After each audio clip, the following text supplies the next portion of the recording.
បងប្អូនភាគច្រើនប្រកាសជាស្គាល់ដំណាំជីថ្ពាល់ត្រីនៅពេលដែលបងប្អូនធ្វើបាញ់ឆែវធ្វើទឹកគ្រឿងឬក៏ធ្វើជាញាំភ្លាអីផ្សេងៗគឺបងប្អូនតែងតែយកជីថ្ពាល់ត្រីនេះយកមកផ្ទាប់ញ៉ាំជាអាហារកាលពីសប្តាហ៍មុនក៏មានបងប្អូនគាត់ខមមិនសួរខ្ញុំឲ្យខ្ញុំចែករំលែកនៃការដាំដំណាំជីថ្ពាល់ត្រីនេះផងដែរអញ្ចឹងថ្ងៃនេះខ្ញុំនឹងលើកយកប្រធានបទនេះដើម្បីមកចែកជូនបងប្អូនដើម្បីឲ្យបងប្អូនងាយស្រួលយកទៅអនុវត្តទោះបីជាបងប្អូនមិនធ្លាប់ដាំដុះដំណាំនេះពីមុនមកក៏ដោយ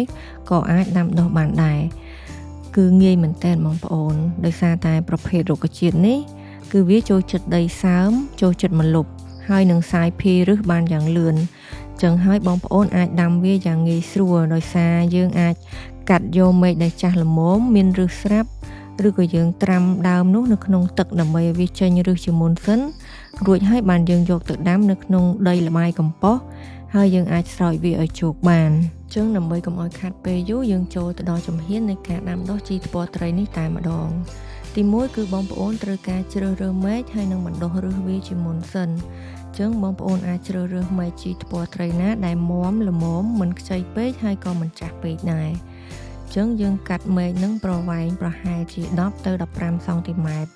បងប្អូនអាចយកមែកនោះទៅដាំផ្ទាល់នៅក្នុងដីឬក៏យកវាទៅត្រាំនៅក្នុងកែវ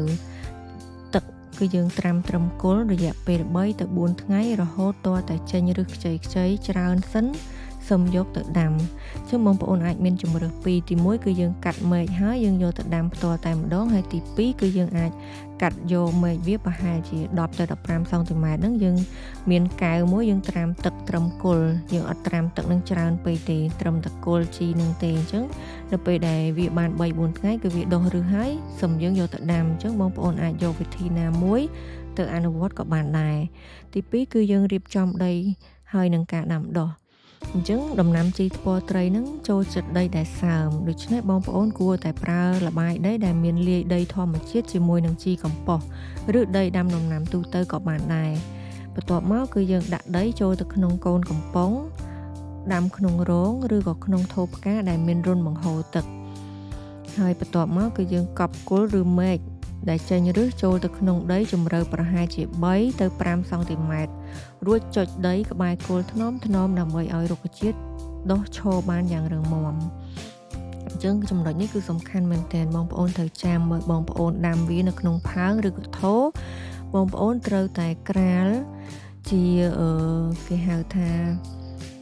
សកៃដូងបងប្អូនយើងក្រាលនៅពីក្រោមបាតក្រោមនៃផើងនឹងសិនបន្ទាប់មកចាំយើងដាក់ដីដែលយើងលាយជាមួយជីកំប៉ុស្តនឹងចូល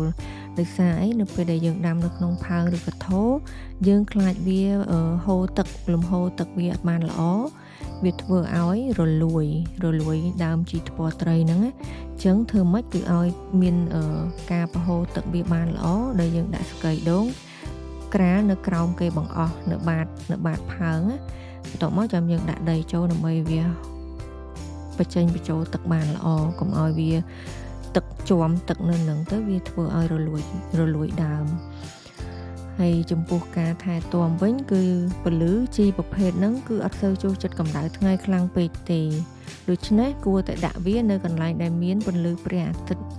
រៀងម្លប់ខ្លះអញ្ចឹងទៅពលឺខ្លះម្លប់ខ្លះពាក់កណ្ដាលម្នាក់អញ្ចឹងទៅអញ្ចឹងបងប្អូនត្រូវប្រយ័ត្នកន្លែងហ្នឹងដែរបើបងប្អូនដាំនៅទីវាលដែលក្តៅខ្លាំងគួរតែប្រើគេហៅថាសំណាញ់ណាយើងគ្របជាដំបូលវាទៅកុំឲ្យវាពលឺចាំងចូលខ្លាំងពេកឬក៏យើងអាចធ្វើជាទ្រើងដាំបន្លែទ្រើងនៅពីលើទៅហើយយើងអាចដាំដំណាំជីថ្ពាល់ត្រីហ្នឹងខាងក្រោមដូចជាដាំននោងល្ពៅតឡាជាបន្លែដែលវ៉ាពីលើអញ្ចឹងណាបើសិនជាបងប្អូនអត់មានសំណាញ់អត់មានអីអញ្ចឹងហើយយើងដាំដើមជីហ្នឹងនៅពីក្រោមហើយយើងថែទាំវាទៅបើកាលណាវាត្រូវក្តៅខ្លាំងពេកក៏វាធ្វើឲ្យដំណាំនឹងអត់ល្អសពូនហើយឆាប់ងាប់ដែរ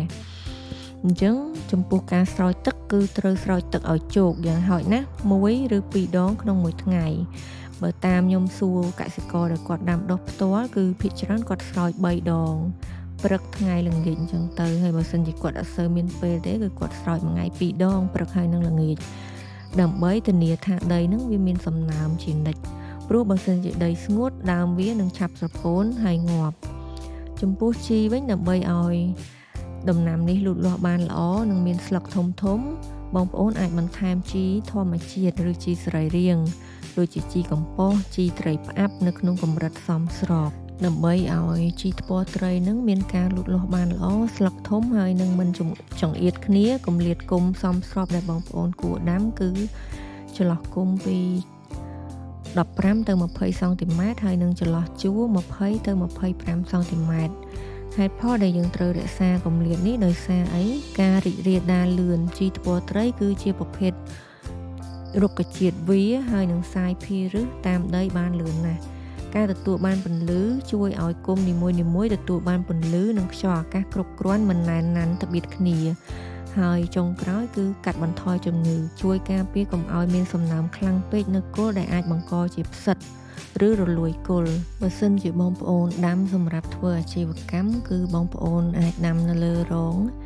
ធ្វើទទឹង1ម៉ែត្រកម្ពស់15ទៅ20សង់ទីម៉ែត្រ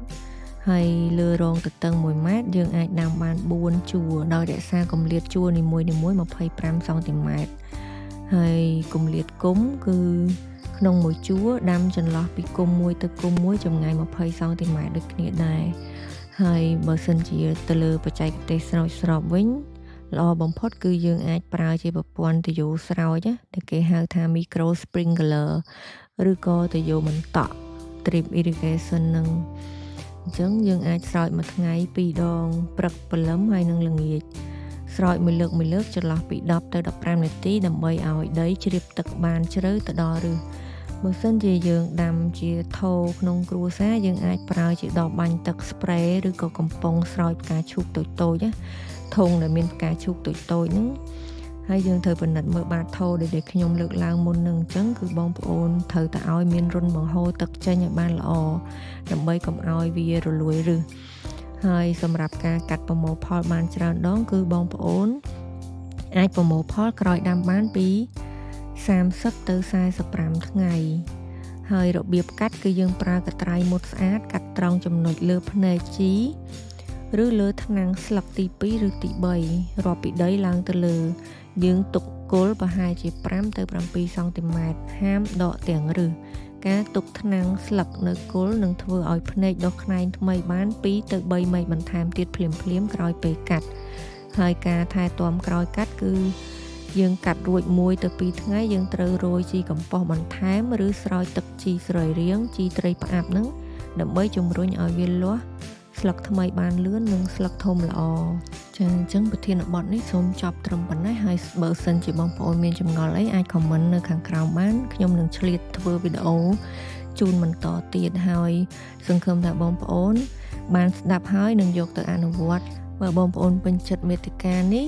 សូមជួយ Subscribe ផងដែរដើម្បីខ្ញុំមានកម្លាំងចិត្តធ្វើវីដេអូបន្តទៀតសូមអរគុណនិងសូមជម្រាបលាជួបគ្នាវីដេអូក្រោយទៀតណា